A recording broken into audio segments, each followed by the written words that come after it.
It's 2025 and you're still not self-obsessed. Girl, be freaking for real. Ain't no way we're doing that in 2025.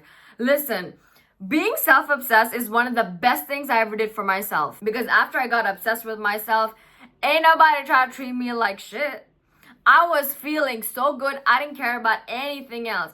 I didn't care about every single thing any other person did. I didn't give a shit about any other person other than myself because I started becoming obsessed with myself. And you know what? Let me tell you in this video how you can be obsessed with yourself because we're not doing that insecurities bullshit in 2025. And 2026 is right around the corner. So you know what?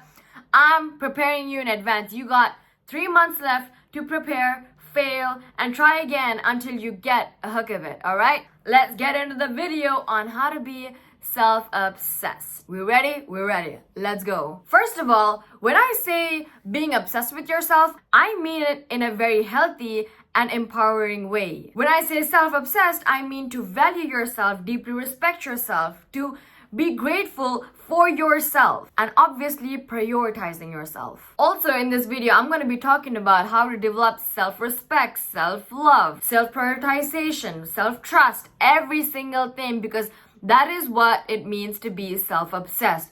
It's not about looking always good and talking about yourself all the time. No, we're not talking about that narcissistic ways of being self-obsessed. We're talking about healthy being self-obsessed so that you can get to the point of feeling magnetic, powerful, beautiful, and just really, really happy with anything that goes wrong in your life. First, we're gonna start off by romanticizing our lives. Start treating your morning routine like the most aesthetic thing in the world. Take your morning slow.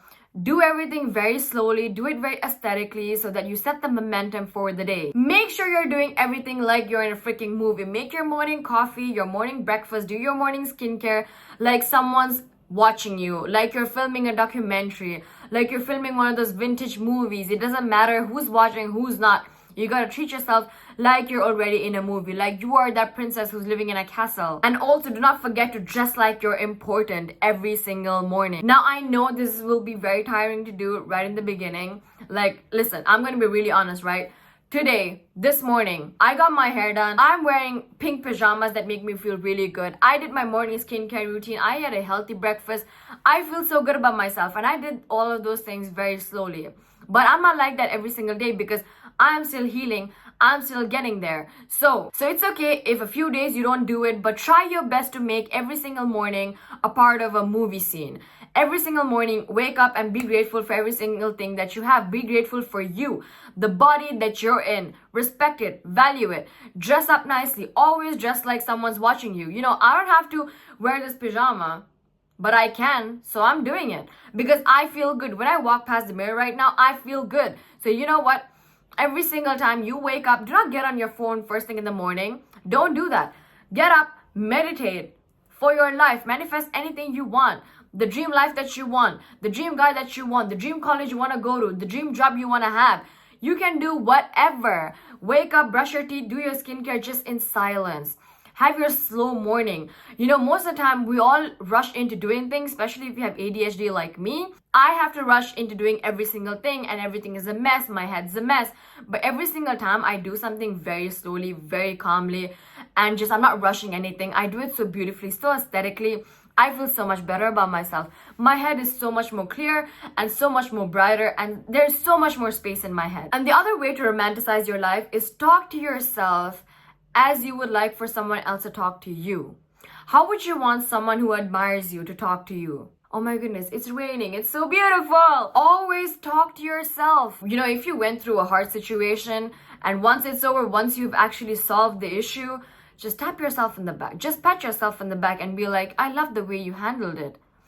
Talk to yourself in second or third person. Get in front of the mirror right in the morning and be like, you woke up this morning in a very good mood. I'm so proud of you. If you went to bed early the night before, tell yourself, I'm so proud of you for actually going to bed early instead of sitting on your phone for hours and getting less sleep. Talk to yourself in a way that makes you want to be obsessed with you. I used to think this was bullshit when I first started doing it, but ever since I started doing it, oh my goodness, whenever I tell myself something, it always works. Okay, let me give you the best example, all right? I was going through a huge financial situation a few weeks ago, and I was like, you know what? You're gonna solve everything. Everything is gonna come to you. You don't have to worry about it. And you know what? I actually stopped stressing about it. And guess what? In a few days, the question was solved. The problem was solved because I convinced myself that everything was gonna be okay, that everything is out of my control. I cannot control something that is out of my control. So you know what? I'm going to protect my own peace. So I talk to myself like someone who's in love with me. Number 2, prioritize yourself. Here's one thing I could tell you, to be honest. There's something called hard love and soft love. Sometimes there will be moments in your life you will not be able to prioritize yourself. And that's okay. Especially if you're a mother of many children, especially if you're married, especially if you have to take care of someone who's disabled. Sometimes you gotta put someone else first, but not always. You gotta change the dynamics. You gotta change how much percentage are you putting yourself above someone else. So right now what I do is 80% of the time, I prioritize myself, but there will be moments in my life where I won't be able to prioritize myself, and that's okay. You cannot prioritize yourself every single day of your life. It's not possible. But that does not mean that you completely forget about yourself once you're in a relationship, once you're a mother, once you have a huge job that requires a lot of energy and effort. No. Prioritizing yourself 80% of the time is very important. So you know what, honey? Journal your goals, your growth, your emotions, every single thing. Get yourself a little book. Write down your goals. Write down how you feel. Write down any problem that you have and what are the options on how you can fix this problem. Now, I know a lot of people do not like journaling. They feel like it's nothing, it's not going to help. Trust me, it does help. And I'm telling you this as someone who used to be very lazy about journaling. Ever since I started journaling, I have been able to solve a lot of my problems. I have been able to control my emotions so much better ever since I started journaling. And even with my goals, I am telling you, just write down your goals and just let it be there. Write down exactly what you want. Write down the woman you want to be. What does that woman have that you don't have right now? How do you get to that girl that you want to be? Write down all of those things, and trust me, your mind expands so much more emotions, so much more thoughts, that you will be able to understand yourself so much better. Take photos of yourself, take videos of yourself, become the main character on your own timeline. I know a lot of people have insecurities going on. You don't want to take pictures of yourself. Do it. Do it. If you're overweight right now, take a picture of yourself. Look at it 6 months from now. If you have pimples around your face, if you're going through a bad situation in your life, take a picture of yourself right now, how you're crying. Look at it in 6 months. You're gonna be okay. Be the main character of your life. I always take pictures and videos for memories. I will always look back at it and be like, oh my goodness, I did this. I'm amazing. I did this. But when you don't have a memory in your phone or a picture of it, you will never be able to relive those emotions. You will never be able to go back and be like, oh my goodness, that was me. You know what happened to me that day? I was crying my ass out. Look at me right now. I don't even remember who I was crying about. I don't even remember that I lost my job that day. Take pictures, take videos, love yourself for it, save it somewhere. Always go back and watch it. I love looking at old pictures. I love looking at pictures I took like 5 years ago. Whenever something happens in my life right now, I always take a picture or a video. I talk about how I felt, and then I look back at it and I'm like, oh my goodness, I went through that. I'm amazing. I went through that. I survived that. Number 3, cut the noise. Unfollow anyone you don't want. Unfollow all the nasty people. Unfollow all of the people who have always been bringing drama into your life. Unfollow all of these exes, all of the toxic friends. Detox your life. Remove all the bad people out of your life. If you're someone who sits on their phone 24/7, you spend a lot of time on your phone and you're always watching videos on TikToks or Reels or whatever that you're doing, if you're someone like that and you can't change that, at least change the content that you're watching. You know, I only watch the kind of videos that really brings benefits into my life.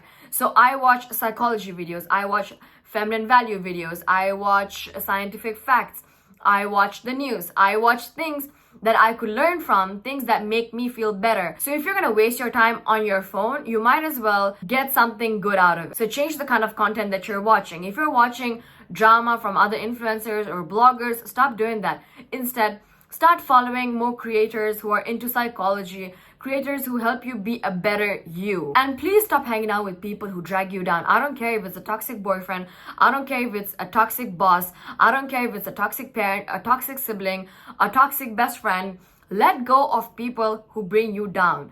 Most of the time, you guys stay in circles that do you no good.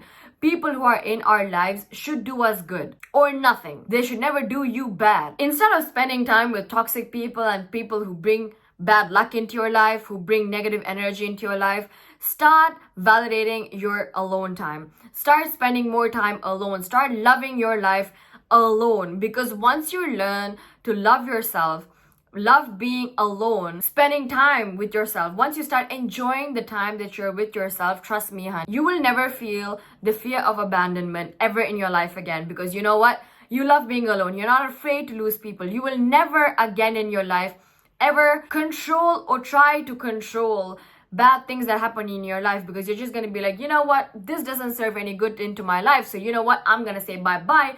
And that's it. Most of the time, when we are afraid of people leaving, we try to change the way we feel. Most of the time, women who are afraid of their boyfriends leaving, they will tolerate so much disrespect, they will tolerate so much pain just so that they don't have to be alone, which is so sad. So that is why you have to learn to be alone. You gotta learn to be in love with yourself. You gotta enjoy the time of being alone instead of hanging out with people who do you no good just because you don't like being by yourself. Number 4, train your inner voice. Your mind listens to how you speak. So stop saying, oh my goodness, I'm so stupid, I'm so fat, I'm so ugly, I'm so skinny, my face looks like this, my face looks like that. Stop it, because your mind listens to every single word. Replace every single thing you say with something positive. If you just start learning Spanish or French or a new language, if you're learning everything very slowly, not at the pace that you would want to, still be grateful for the fact that you're disciplined enough to try the next day. Replace your words with things like, I am powerful, I'm beautiful, I handled that so well, I am so grateful for the fact that I didn't let my emotions win. Thank God I wasn't aggressive with that person. Thank yourself for the good things that you do instead of bashing yourself for the bad things that you do. Number 5, move like you're worthy. Do not exercise just for looks, but exercise to feel present in your body and to feel good. Because trust me, exercising to look good is never gonna last. You gotta exercise to move your body, to feel present in your body so that you're doing something good for your body. Nourish your body with healthy foods. Stop eating all of this junk food, McDonald's, KFC, Chipotle, all of those things. I'm not saying restrict yourself completely from all of those things, but what I'm saying is nourish your body with good things more than bad things. Have green smoothies, green juices, have a raw salad, eat a lot of natural food. Feed your body with good things. You know why? Because your body is all you have. Your body, your mind, your soul is all that you have. These 3 things work so hard just to keep you alive. The least you could do is take care of it. So if you're drinking alcohol, stop doing that. If you're eating McDonald's all the time, stop doing that. If you're smoking, stop doing that. I know it's very hard to break the habit, but try and try. Keep trying, because you want to do this for your body, for your health. And the last one is know yourself deeply. Self-work is so freaking important. I can tell you this with so much experience. Explore your values, your triggers, your dreams, and your boundaries. Most of the time, a lot of people do not know what their boundaries are. They don't know what their goals are. They don't know why something triggers them. Work on it. In this time and age where ChatGPT works, you don't even have to pay thousands of dollars to go to a therapist. But you should, because a therapist can really help you. ChatGPT is not going to help you that much, but it still will help you at least 60% of the time. ChatGPT has helped me so much. Trust me on this. Try to figure out your boundaries. If you get mad about something, try to figure out why you get mad about it. In my life, there were a lot of things that used to bother me that people used to do or that people still do. And instead of trying to change them, I try to figure out why it bothered me so much. Why did it bother me so much that they did that thing? And then it all went back to my childhood. And then I figured out this is how my childhood was. It bothered me back then. And that is why I am the way that I am right now. That is why this particular thing triggers me. Try to figure out your triggers, because that will help you so much more to understand yourself.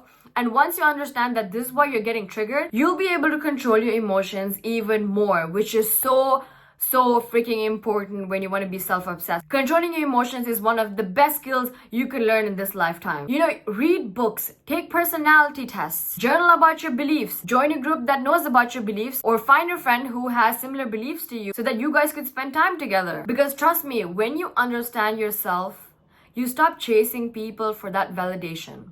A lot of people want attention. Now, if I have a friend who is always craving male attention, which is a true life story, my friend, she always craved this male attention. And then once we talked about it, I figured it out for her why she needed this so much. And then once she started going to therapy, she started learning about herself. Now she's the kind of woman who doesn't need any attention from anyone. And people respect her so much more now than they used to before. But anyways, this is how you get self-obsessed. This is how you do things for yourself. And yeah, I hope this video helped you guys. Let me know in the comment section down below if you want more videos like this. I would definitely love to film them for you guys. Okay, bye.